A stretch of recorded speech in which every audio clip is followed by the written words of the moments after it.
Lukas 10 ayat 19. Mari kita buka Injil Lukas pasal 10 ayat 19 sampai 20. Injil Lukas pasal 10 ayat 19 sampai 20. Mari kita baca 1, 2, 3. Sesungguhnya Aku telah memberikan kuasa kepada kamu untuk menginjak ular dan kalajengking, dan kuasa untuk menahan kekuatan musuh, sehingga tidak ada yang akan membahayakan kamu. Namun demikian, janganlah bersukacita, karena roh-roh itu takluk kepadamu, tetapi bersukacitalah, karena namamu ada terdaftar di surga.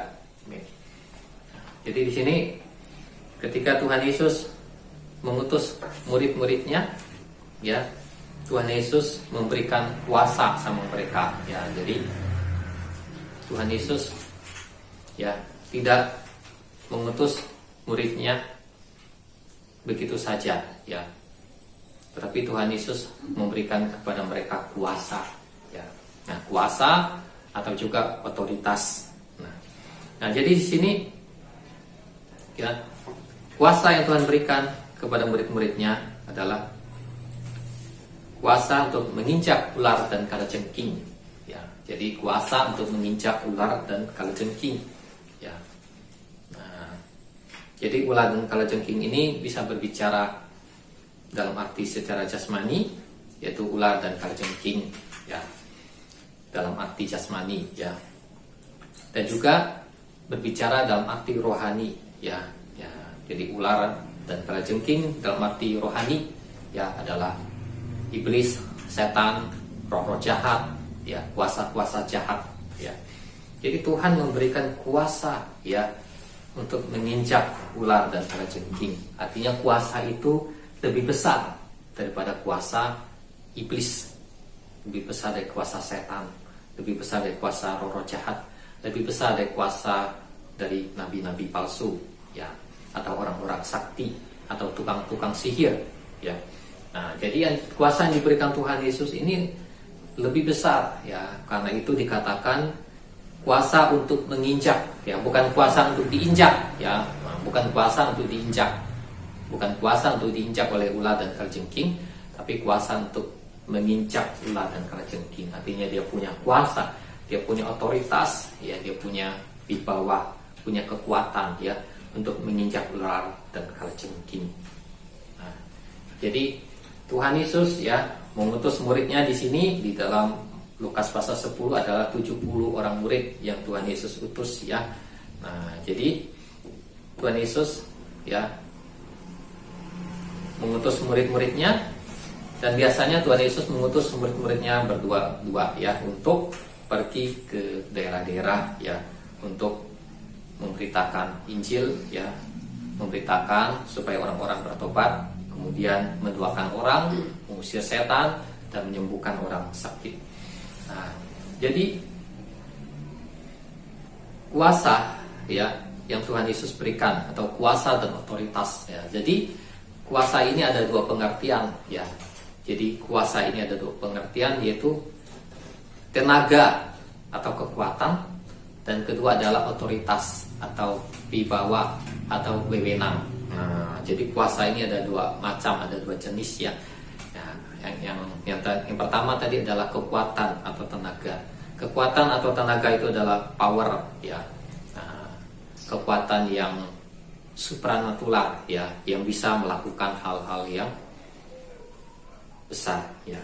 Nah, kalau otoritas atau wibawa atau wewenang adalah kekuatan, ya, untuk berkata-kata, ya, kekuatan untuk memerintah. Nah, jadi ini adalah wibawa, ya, otoritas atau wewenang, ya, dengan perkataan. Nah, jadi inilah kuasa yang Tuhan berikan, ya, kepada murid-muridnya, ya, 70 orang murid di sini, ya, ketika Tuhan Yesus mengutus mereka. Jadi apabila Tuhan Yesus mengutus, ya, murid-muridnya atau orang-orang percaya, dia akan memperlengkapi mereka dengan kuasa, ya. akan memperlengkapi mereka dengan kuasa.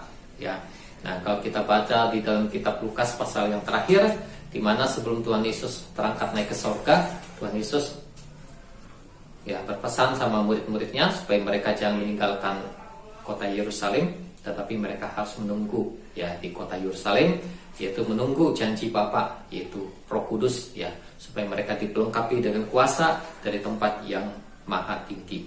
Nah, kemudian digenapi yaitu di Kisah Para Rasul pasal 2, yaitu Roh Kudus tercurah ya. Roh Kudus turun pada hari Pentakosta ya, memenuhi murid-murid Yesus yang sedang berkumpul untuk berdoa. Dan mereka penuh Roh Kudus. Ketika mereka penuh Roh Kudus, mereka berbicara dalam bahasa-bahasa yang baru, dan mereka mendapatkan kuasa dari Roh Kudus. Jadi kuasa dari Roh Kudus ya, Tuhan Yesus memberikan kuasanya itu melalui Roh Kudus ya. Roh Kudus memberikan kita kuasa, memberikan kita karunia-karunia, memberikan kita otoritas. Nah, jadi kalau otoritas itu dengan mulut, dengan perkataan ya, itu diperintah ya, seperti seseorang yang punya kedudukan, punya pangkat, dia berkata-kata sama bawahannya, dia berkata-kata sama anak buahnya, kerjakanlah ini, maka anak buahnya akan mengerjakan ya. Nah, hanya dengan perkataan ya. Nah, tapi kalau anak buahnya berkata sama atasannya, kerjakanlah ini, maka tidak akan bisa ya. Malah dia yang akan dimarahi oleh atasannya. Kok kamu yang ngatur saya? Tapi kalau dia atasan atau dia bos atau dia majikan, dia berkata kepada anak buahnya atau kepada pegawainya atau kepada pelayannya, dia bilang kerjakanlah ini, maka dia akan kerjakan. Nah, itulah yang disebut dengan otoritas, wibawa atau wewenang ya, otoritas namanya. Nah, tapi kalau kuasa atau tenaga atau kekuatan itu, itu beda. Contohnya dia punya kekuatan yang besar ya, dia bisa angkat barang-barang yang berat ya, dimana orang lain nggak bisa angkat, dia bisa angkat itu barang-barang yang berat. Nah, karena dia punya kekuatan ya, punya tenaga, punya kekuatan. Nah, jadi kuasa ada dua macam ya pengertiannya, istilahnya, yaitu kuasa tenaga dan kuasa dari otoritas ya. Nah, itu Tuhan Yesus berikan ya sama murid-muridnya, sama orang-orang yang percaya ya. Di dalam Kisah Para Rasul 1 ayat 8, kalau Roh Kudus turun ke atas kamu, kamu akan mendapatkan kuasa ya, akan mendapatkan tenaga, kekuatan, akan mendapatkan otoritas ya, yaitu otoritas dari surga, dari kerajaan surga ya, otoritas atas ular dan kalajengking, yaitu atas setan dan roh-roh jahat. Karena itu di dalam Markus 16 ayat 17 dikatakan, tanda-tanda ini akan menyertai orang-orang yang percaya, mereka akan mengusir setan-setan demi nama Tuhan Yesus. Nah, jadi yang paling pertama kali Tuhan Yesus berikan ya tanda-tandanya, yaitu adalah untuk mengusir setan ya, yaitu menguasai setan ya, menaklukkan setan dan roh-roh jahat ya. Nah, itu Tuhan Yesus ya, bukan dibalikin ya. Nah, jadi yang pertama adalah dalam tanda-tanda yang menyertai orang-orang percaya, Markus 16 ayat 17 sampai 18, yang pertama itu mengusir setan dan roh-roh jahat. Nah, mengusir setan artinya kita bisa mengusir mereka, bisa menaklukkan mereka, bisa mengalahkan mereka. Yang kedua adalah berbicara dalam bahasa-bahasa yang baru. Nah, bisa berdoa, bisa berbicara pakai bahasa-bahasa yang baru atau disebut bahasa lidah. Terus yang ketiga bisa memegang ular. Nah, ular lagi di sini yang memegang ular ya. Kemudian keempat, minum racun maut, tidak akan mendapat celaka ya.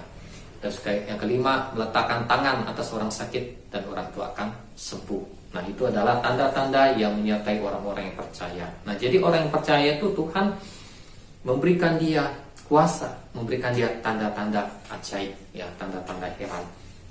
Nah, tapi tanda-tanda ini akan bekerja, akan terjadi kalau orang itu percaya kepada Tuhan Yesus, percaya kepada firman Tuhan ya. Karena itu di dalam Markus 16 ayat 17 itu dikatakan tanda-tanda ini akan menyertai orang yang percaya ya, orang yang punya iman, orang yang percaya, maka tanda-tanda ini akan menyertai dia. Tapi kalau dia nggak percaya, kalau dia hanya setengah percaya, kalau dia ragu-ragu, maka tanda ini nggak menyertai dia. Dia nggak bisa mengusir setan dengan nama Tuhan Yesus, dia nggak bisa berbicara dalam bahasa-bahasa yang baru, dia nggak bisa berdoa pakai bahasa roh, nggak bisa berdoa pakai bahasa lidah. Nah, dia nggak bisa memegang ular. Nah, ular di sini bisa berbicara ular secara jasmani, ular secara rohani. Nah, kemudian sekalipun minum racun maut tidak akan mendapat celaka, meletakkan tangan atas orang sakit dan orang itu akan sembuh. Nah, kalau dia nggak percaya, kalau dia nggak punya iman, maka hal itu nggak bisa terjadi. Ya, kenapa hal itu nggak bisa terjadi dalam hidup kita? Nah, bisa jadi yang paling pertama kita kurang percaya kepada firman Tuhan, kurang percaya sama Tuhan, kurang beriman. Ya, jadi percayanya itu tidak sepenuhnya, hanya setengah-setengah aja. Ya, jadi harus percaya sepenuhnya, percaya sungguh-sungguh. Maka tanda-tanda ini akan menyertai kita. Nah, jadi di sini ya, ular dan kalajengking ini berbicara dalam roh-roh jahat, ya, kuasa-kuasa jahat, ya. Jadi roh-roh jahat itu memiliki kuasa, setan itu memiliki kuasa, memiliki kekuatan, ya. Jadi kalau orang yang percaya sama Tuhan Yesus, murid-murid Tuhan Yesus tidak dipelengkapi oleh Tuhan dengan kuasa, ya, dari surga, itu kuasa dari Roh Kudus, maka mereka akan diinjak-injak oleh ular dan kalajengking. Mereka akan diinjak-injak oleh setan. Mereka akan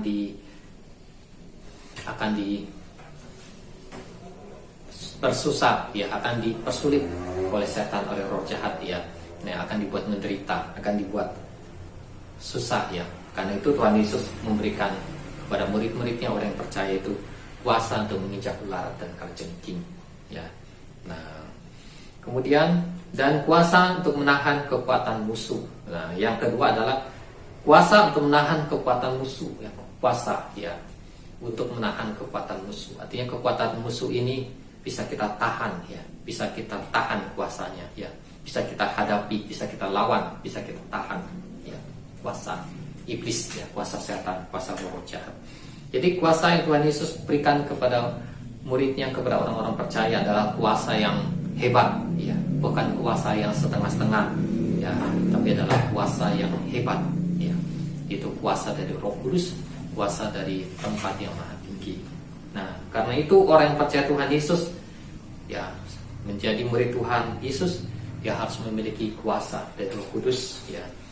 Nah, karena kuasa ini sangat banyak gunanya, ya, untuk menghadapi roh-roh jahat, ya, untuk mengusir setan-setan, ya, bahkan juga untuk menyembuhkan orang sakit, bahkan juga untuk bisa melakukan pekerjaan mujizat, ya.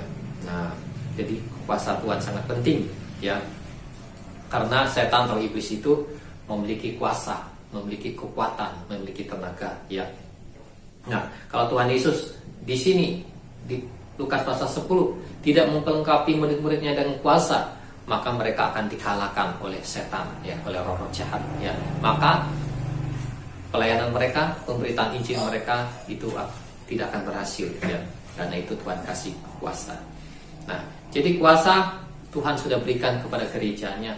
Kuasa Tuhan sudah berikan kepada orang-orang yang percaya, ya. Seperti yang dikatakan dalam Kisah Para Rasul 1 ayat 8, kamu akan menerima kuasa kalau Roh Kudus turun ke atas kamu, dan kamu akan menjadi saksiku mulai dari Yerusalem dan seluruh Yudea dan Samaria dan sampai ke ujung bumi.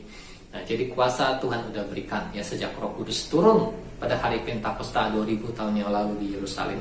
Kuasa Roh Kudus, ya, karuniakan Roh Kudus, otoritas ilahi, otoritas kerajaan surga Tuhan sudah berikan sama orang-orang percaya, ya, kepada gereja Tuhan, ya, seperti yang dikatakan dalam Markus 16 ayat 17, tanda-tanda ini akan menyertai orang-orang yang percaya, mereka akan mengusir setan-setan demi namaku. Nah, jadi yang paling pertama, ya, ditulis dalam tanda-tanda yang menyertai orang-orang percaya adalah setan, roh-roh jahat.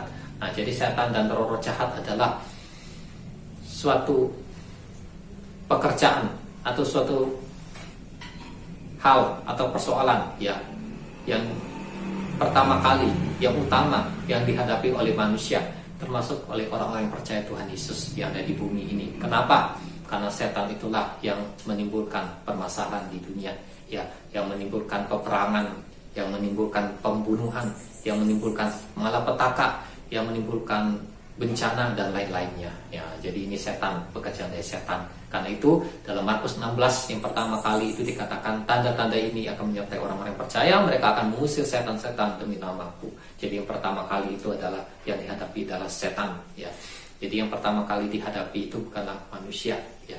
Karena itu di dalam Efesus pasal 6 dikatakan bahwa perjuangan kita bukan melawan darah dan daging, tetapi melawan pemerintah-pemerintah di udara, melawan roh-roh jahat di udara. Ya, nah jadi Rasul Paulus, firman Tuhan tidak mengatakan musuh kita adalah manusia, tetapi musuh kita adalah penguasa-penguasa di udara, roh-roh jahat di udara atau setan-setan. Ya, karena setan inilah yang menguasai hati dan pikiran manusia, ya, yang membuat manusia untuk ya berbuat dosa, berbuat kejahatan, ya, yang menggoda manusia, ya, dan membuat malapetaka, bencana di dunia. Nah, itu adalah pekerjaan dari setan, iblis, dan roh jahat. Karena itu untuk menghadapi iblis, setan, dan roh jahat, ya Tuhan memberikan kuasa dari Roh Kudus, ya, supaya kita bisa menghadapi setan. Nah, kalau kita tidak memiliki kuasa dari Roh Kudus, kuasa dari Tuhan Yesus, maka kita tidak bisa menghadapi setan dan roh jahat. Ya. Nah, untuk mendapatkan kuasa dari Tuhan itu sangat gampang, itu tidak sulit, yaitu kita harus menerima Roh Kudus. Ya, kita harus dibaptis dengan Roh Kudus. Nah, ketika kita dibaptis dengan Roh Kudus, apakah tandanya? Ya, yaitu di dalam Kisah Para Rasul 2 ayat 4, yaitu mereka akan berbicara dalam bahasa-bahasa yang baru bagi mereka. Nah, jadi kalau kita dibaptis Roh Kudus, maka kita akan berbicara dengan bahasa-bahasa yang baru atau yang disebut bahasa roh atau bahasa lidah. Nah, dengan kita menggunakan bahasa roh atau bahasa lidah dalam kehidupan kita, maka Roh Kudus akan bekerja dalam kehidupan kita. Karena Roh Kudus akan bekerja dalam kehidupan kita, kuasa Tuhan akan bekerja dalam kehidupan kita. Kemampuan dari Roh Kudus, kemampuan dari Tuhan akan bekerja di dalam diri kita. Ya, seperti Petrus pada hari Pentakosta, ya, dalam Kisah Para Rasul pasal 2, ketika Petrus dipenuhi dengan Roh Kudus, itu dikatakan Petrus khotbah. Ya, sekali Petrus khotbah, itu 3.000 orang bertobat menerima Tuhan Yesus. Nah, padahal sebelum hari Pentakosta tidak ada tertulis bahwa Petrus ya dipakai Tuhan luar biasa, ya, dia khotbah banyak orang bertobat, tidak ada, ya. Tetapi ketika Roh Kudus turun, ya, pada hari Pentakosta, Petrus penuh Roh Kudus, kemudian berkata-kata dalam bahasa-bahasa baru, maka disitulah dimulailah, ya, Tuhan memakai Petrus, ya, dia khotbah 3.000 orang bertobat. Nah, jadi kalau kita mau dipakai Tuhan, ya, yang paling utama, ya, adalah Roh Kudus bekerja dalam diri kita, ya, bukan hal-hal yang lain, ya, tapi yang paling utama adalah Roh Kudus, ya, memenuhi kehidupan kita, dan kita mau berserah sama Roh Kudus, mau dipimpin oleh Roh Kudus, mau dipakai oleh Roh Kudus, mau dipakai oleh Tuhan, maka barulah, ya, kita bisa dipakai oleh Tuhan. Seperti Petrus, ya, yang latar belakang adalah seorang nelayan, ya, bukan orang yang bersekolah tinggi, ya, tapi hanyalah seorang nelayan, ya, yang kurang, ya, dalam hal sekolah, kurang dalam hal pendidikan, juga kurang dalam hal ekonomi. Nah, tapi Tuhan pakai Petrus dengan luar biasa, ya, karena dia mau, ya, hidupnya dipakai oleh Tuhan Yesus, mau dipakai oleh Roh Kudus, ya, sehingga dia dipakai oleh Roh Kudus, ya, diurapi, ya, sehingga ketika dia berkhotbah, kuasa Tuhan terjadi, ya, orang-orang bertobat, ya, percaya kepada Tuhan Yesus. Demikian firman Tuhan. Tuhan Yesus memberkati.